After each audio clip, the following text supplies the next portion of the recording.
Hey, what's up, AJT fam? All my fellow traders out there. It is the fourth quarter. Do you want to finish strong? The answer should be yes. I'm sure everybody wants to finish this quarter strong. This year might not have given you what you wanted. It might not have produced the results that you wanted. You might not have seen the growth that you wanted. But it's not too late to quit. We can have a good foundation to start 2024 off.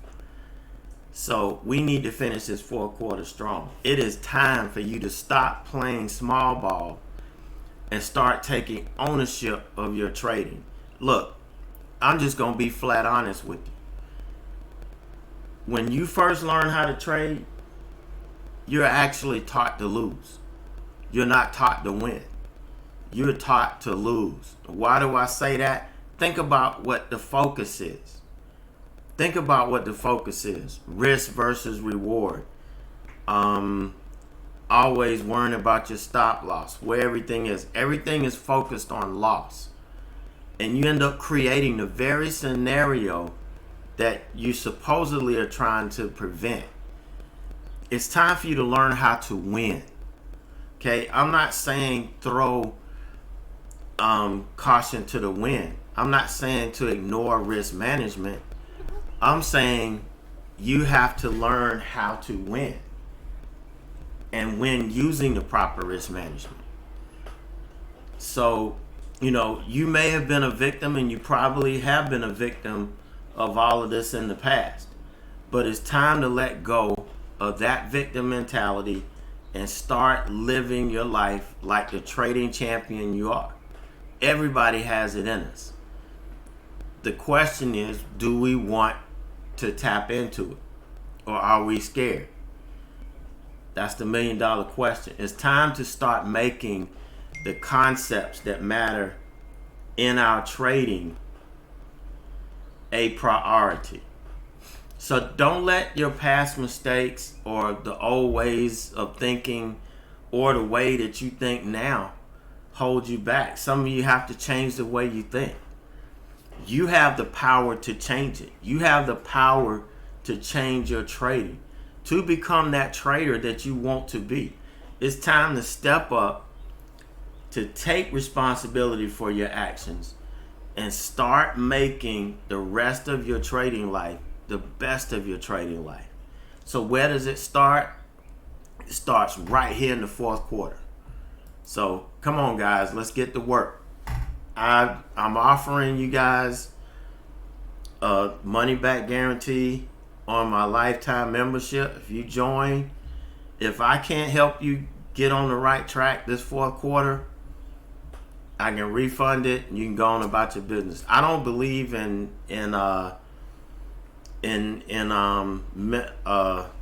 subscriptions and all that stuff. Once you invest in yourself, once you make the decision to invest in what I can teach you and what I can do for you, you got it for life. Okay? You got it for life. So don't worry about that. But if I can't get you where you need to be in this fourth quarter and turn your thinking around, then I don't think anybody's going to be able to do it. So I'll give you your money back and we can shake hands as we walk out the door. So we're going to look at the trades from yesterday real quick, and then we'll talk about today's trades. So ENPH, this has been on our watch for the last several weeks. It makes some really nice moves. It's really volatile right now. And we got a nice move on it yesterday. A nice sell-off added here. Nice sell-off. So then it actually blew up yesterday, but I wasn't trading. I'm dealing with a plumbing issue at my mom's house, and it's been killing my afternoons. But thankfully, we don't have earnings and all of that stuff. So it's just kind of been the morning that we've been doing this. So Tesla, opening range breakout didn't work. This is just one of those that nothing we did wrong. You can't say the strategy's bad. It's got nothing to do with the strategy. It just didn't work. Okay, there's one of the days it didn't work. So we write Tesla off, and then Clorox. This is one that actually, if you watch the Benzinga pre-market prep show on YouTube, it comes on at 8. A lot of the ideas that I get, they talk about the stocks that are significant. They don't talk about BS penny stocks. They don't. They talk about these stocks that can give us really good moves. Clorox was one of them.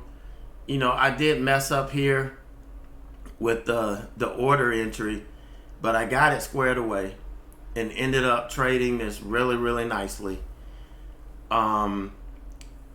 This one I was in, I ended up putting in a market on close order, and that took it off at the end of the day. So not a bad day yesterday. Remember, we're in this lull between earnings seasons, and things are not, don't do well. The trades don't make big moves. So we can make money, we just don't make big money. All right, so since COST is up, this is the big mistake that I made today. Somebody mentioned COST, and I know they talked about it a little this morning with Walmart and Costco, but I wasn't watching it. It wasn't on my watch, and you could see this thing made a huge move. And so for me, this is the type move I'm looking for. We had the linear regression channel down here. We had the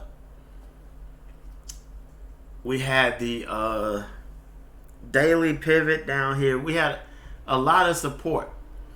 And so I bought the reversal. It failed. I ended up taking it off. And then my smart ass decides to flip it short. After all of this and, it bouncing, I decide to flip it short into support. Okay? Not after it took out support, into support. Very dumb. So ended up, taking a loss on this, which was good. It was a good loss. This was a stupid loss. So of course, I'm pissed off, and I flip it long. And I flip it long into the 20 period moving average. But thankfully, it did, pull back off the VWAP, and it bounced. It took out the 20. I got some profit here, got some more profit here. It pulled back some, took some more profit here. And then I got back in it once we confirmed over the 50-day moving average, because the 50-day was kind of my final target. I got back in it. We pulled back to retest it like we always do. Took some profit off here, and I still have 200 shares on it. I'm going to hold it over the weekend.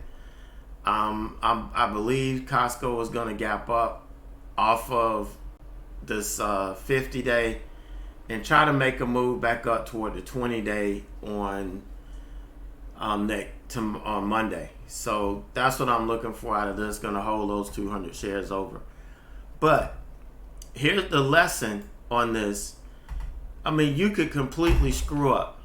And remember, one of the things that I shared with you in our talk at the beginning was don't let your past mistakes hold you back. I didn't let these mistakes stop me from doing what I needed to do. I didn't. Okay, I didn't let it stop me. So I got back in it, albeit a bad trade. Even though this made money, this is a bad trade. The only good trade I took was this one. Because I didn't buy it into resistance. This was enough room for me to take a profit here. That's exactly what I did. But this, even though this trade worked out, had I waited until it got over the 20, would have been a good trade. My entry here was not good because even though I waited until we broke over the VWAP, which I don't respect, I didn't wait till it got over the 20, which I should have respected. So, mistake. I made money on it, but I recognize it's a mistake, and it's in my mind not to do this again. But I did let this emotionally get to me and cause me to start to lose control, but I was able to gather it back and, focus on the trade. Everybody can do that. This is one of the things that I try to teach you to do in this. All right, so CLX, I did have 200 shares of this overnight because I oversold my position. At the end of the day, my market on close order was 200 shares too much, or 300 shares more than what I had. It was on a full position of 500 shares versus the half a position or the piece that was left after I'd already taken profit. So I ended up with 300 shares short overnight. But I said once it triggers and we get a 5-minute opening range low, I'm going to add to it, get a full size. That's what I did. Got profit here, but then it ripped back up and I went ahead and just took it off. Everything was starting to shift. The momentum was starting to shift. So went ahead and took it out. Locked in that profit. So pretty good trade. Just kind of piggybacking off of Clorox from the day before. And the last trade we're going to talk about that we took today was Netflix. All right, so Netflix, here's the trade here. Once we confirmed over the red going green on the day and the 200, I got in. Got my first profit target. We had a pretty damn uniform pullback. You don't see that often. And as we bounced, I added back. Took profit on the second. This didn't pull back far enough for me to add back again. So I took more profit here. And 380 was my final target. And that was that. So I wasn't here throughout all of this, but I probably wouldn't have gotten back in anyway. It's Friday afternoon. Low volume in the market, low volatility. Really wouldn't have made much sense for me to jump back in. However, if you were trading a stock like Tesla, that's on our watch list every day. Again, this thing made a nice move up. Let's look at Meta. Look at Meta. All day long, Meta ran. So the members that traded Meta today, and this is one of our Fugly 5 we watch every day. The reason why we watch these stocks is that stocks like Tesla, Meta, Netflix, Nvidia, even though Nvidia is off the list this week, Microsoft. Reason why I watch these every day is because they can give explosive moves when they break their channels. So Nvidia, we're gonna look at Nvidia for next week. I'm gonna have to shorten this. Look at Nvidia.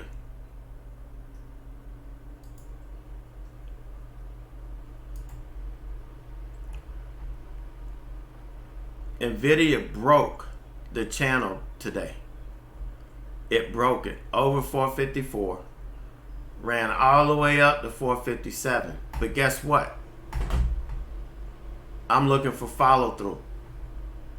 I was hoping that it would make this move Monday. But look, it broke it took out the 50 there. It took out this pivot that it had been working on. And nice move up. So Monday, we should be able to get a pretty explosive move. It's written in the cards. We would be over all the moving averages at this point. So keeping my eye on that.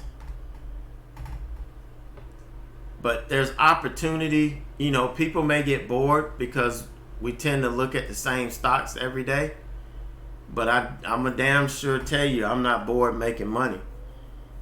And I'm not going to go chasing ambulances, you know, because you want some excitement. That's not what this is about. Like I said, not only not let your past mistakes hold you back, don't let your old ways of thinking. You don't have to chase everything that moves. We lock in a watch list in the morning and we trade it all day. Yeah, we do run into things like Costco when you get a huge move like this, or Walmart. When something happens like this, we heard about it, but I didn't put it on my watch list. But I heard about it this morning. And you get moves like this, you can make a lot of money on it. You don't have to chase.